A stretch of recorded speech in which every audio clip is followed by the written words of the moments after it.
spell your name for me? Sure, it's STEPHENWADE, City Manager, City of Topeka. All right, my first question is where did this come from and why was there the immediate rush for it? Sure, so the Hotel Topeka has been in receivership for quite some time and is slated to go to auction next week.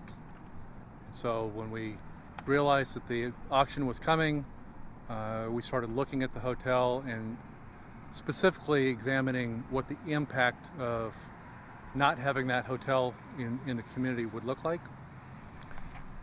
Losing the hotel has just a catastrophic effect to the ability to bring in convention visitors, to present hotels as far as beds.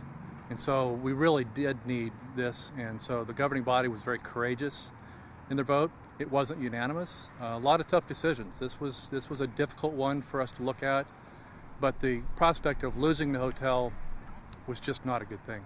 And Steve, it seems that we are live, is that correct? Yes, it is. Oh, great. Okay.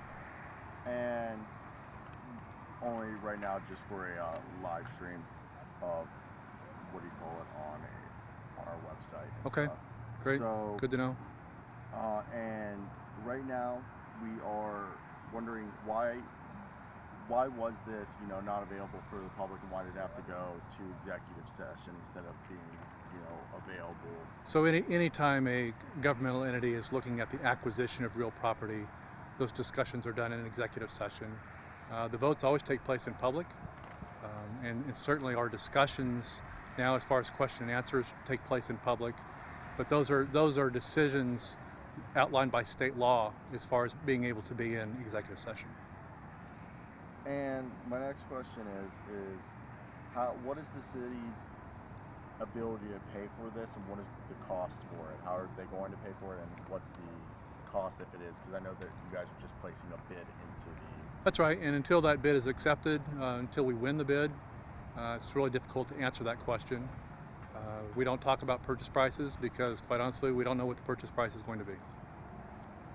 And with that being said, this is just an establishing bid, but with my first part of this question, who's conducting the auction, and the second off, can this bid rise from what you guys initially are starting? Do you guys have like a threshold that you guys are trying to stay within, or have like a reserve price that you guys won't go over?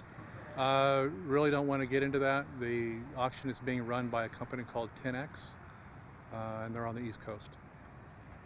And is this going to be something that the city plans to hold on to, or are they looking to maybe partner or sell it off to a chain hotel or another hotel that'll be able to develop this into something? Yeah, good question. Right now we're actually looking at all options. No decision has directly been made with that. And what is this going to do to benefit Topeka as itself, and what is the economic, prosperity in this project? Sure, anytime you don't have a convention hotel, and we've got a beautiful facility off to my right, if you don't have a good quality hotel that's part of that, it's very difficult to attract conventions. Conventions bring in visitors. Visitors bring in sales tax. They also bring in transient guest tax. And so without having a quality hotel, the impact to the taxpayers is actually very dramatic. And is there, I know you say you guys can't speak about the price or anything, but is there maybe a plan in place if this is paid for, how this is going to be paid for? Is it over like a tax be implemented? We're really looking at all options right now. And my next question is, again, I know that there were it wasn't unanimous, but what's the response to the skepticism from council members? I don't want to reveal conversations that take place in executive session. That would be inappropriate.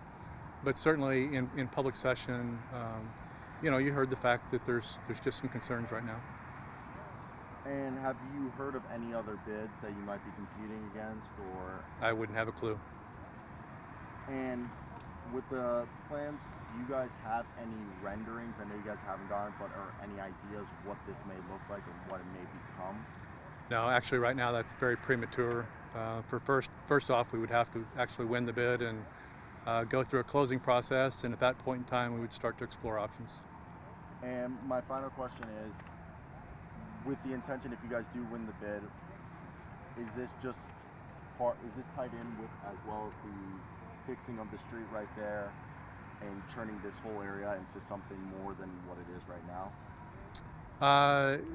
Again, that's all very premature. We've got to win the bid first, and then we'll look at what those development options look like. But you did ask about streets, and so what I can tell you, and I want to assure any of your viewers, this does not affect our intention or our ability to fix streets. Those are completely separate funds. So the Fix Our Streets Fund right now, which is a half-cent sales tax, is being used specifically for that, and none of that money transfers over. I'm proud that the governing body just a couple weeks ago voted to spend an additional $5 million on fixing our roads and streets. So absolutely has nothing to do with one or the other. Thank you for clarifying that. And what I just initially meant was, with the streets being fixed right in front, does this just, seem kind of like, I know, again, no relation, but just kind of a